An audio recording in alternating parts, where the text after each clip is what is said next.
जैसे जब आप ये जवाब दे रहे थे, ठीक है, कि मुझे बहुत भूख लगी थी, तो मुझे वो सुबह याद आ रही थी जब आप सो के उठे और आपको समझ में आया कि तमाम रात आपने एक लाश के साथ गुजारी है। तो या तो हम बातचीत को यूं आगे बढ़ा सकते हैं। कैसे बढ़ाओ आप, आपकी मर्जी, बताइए फिर। नहीं बॉम्बे में था, बॉम्बे में मैं बहुत बुरी हालत में था, बहुत ख़राब हालत थी। शराब बहुत पीने लगा था, अल्कोहलिज्म को नाम का रोग लग चुका था, जिसमें ये होता है कि अगर आप एक बार पीते हैं, एक पैक पीते हैं और आपके शरीर में ज़रा से भी क्वांटिटी में शराब पहुंच जाए तो आप उसको पूरा किए बगैर नहीं रह सकते, आपको पूरा कोटर लेना पड़ता है आपने। तो पैसे थे नहीं पास में, तो मैं पी के निकला। उसके बाद में मकान वाले अपने मकान पर गया जहाँ पर मैं रहता था, वहाँ पर मेरा झगड़ा हुआ, मैंने अगले दिन मकान छोड़ दिया। उसके बाद फिर मैं दादर गया। दादर में जो है बड़ी अजीब व्यवस्था थी सोने की। वहाँ पर जो एक तो पटरी थी, पटरी पर सोने के 5 रुपये पर नाइट लगते थे, और पटरी से ऊपर 1 फुट ऊपर जो है सोने के 10 रुपये पर नाइट लगते थे।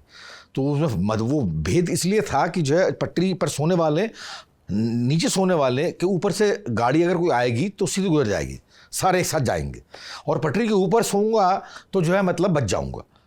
तो पटरी के वो रात को एक भाई आया करता था 12 बजे, वो लात मार के बोला करता था कि आप भड़ू, तो आपको हाथ में खुले 10 रुपये लेके सोना पड़ता था कि आप 10 रुपये दे सको उसको, और रात निकल जाया करती थी। तो रात को 12 तक तो आपको जागना नहीं पड़ता था, भले ही आपको भूख लग रही हो या नहीं लग रही हो, आपको जागना नहीं पड़ता था। तो ऐसी जो है मैं वहाँ सोया करता था। तो वहाँ पर जो है इसका मेंशन है, इसमें पूरी किताब में लंबा चौड़ा मेंशन है कि एक बंदा था, सीकिया कहा करते थे उसको, स्मैक का गुलाम था।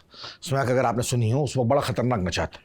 तो स्मैक का गुलाम था, वो आके रोता था मेरे पास में कि संताप भाई, मैं पीयूष, संताप लिखा है इसमें, मेरे बोला करता था कि पीयूष भाई मैं खाने के बिना रह सकता हूँ, मैं स्मैक के बिना नहीं रह सकता। उसको ये हालत, वो बहुत पतला था, बहुत पतला, सीकिया कहा करते थे मुझसे।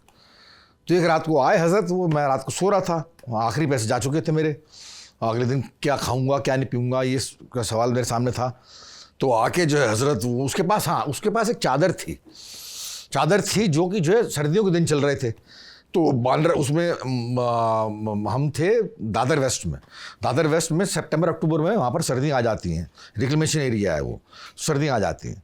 तो मैं सोया हुआ था, तो रात को आया लहराते हुए और बहुत तगड़ी स्मैक मार के आया था कहीं से, बड़ा मुँह से बदबू निकल रही थी। तो मैंने देखा, मैंने बुलाया, मैंने चादर दे, थोड़ी सी चादर दे। चादर मैंने ली, चादर मैंने ओढ़ी और जो है मैं सो गए, हम दोनों भाई बन के। सुबह जो है मैं उठा तो उसके सबसे पहली नज़र उसकी शक्ल पर गई, मेरे पास सोया था वो, सबसे पहली शक्ल उसकी शक्ल पर गई और मालूम पड़ा कि जो है आपके मर चुका था वो।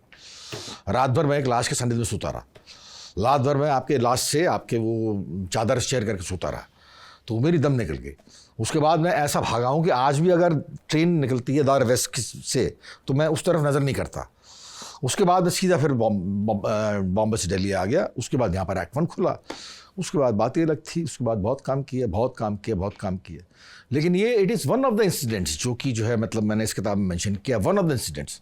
ऐसे बहुत सारी चीज़ें हुई हैं, ऐसे बहुत सारी चीज़ें घटनाएं घटी हैं जो कि आपको बतलाऊँगा तो रात हो जाएगी। तो इससे बेहतर ये कि आप किताब पढ़ लीजिए।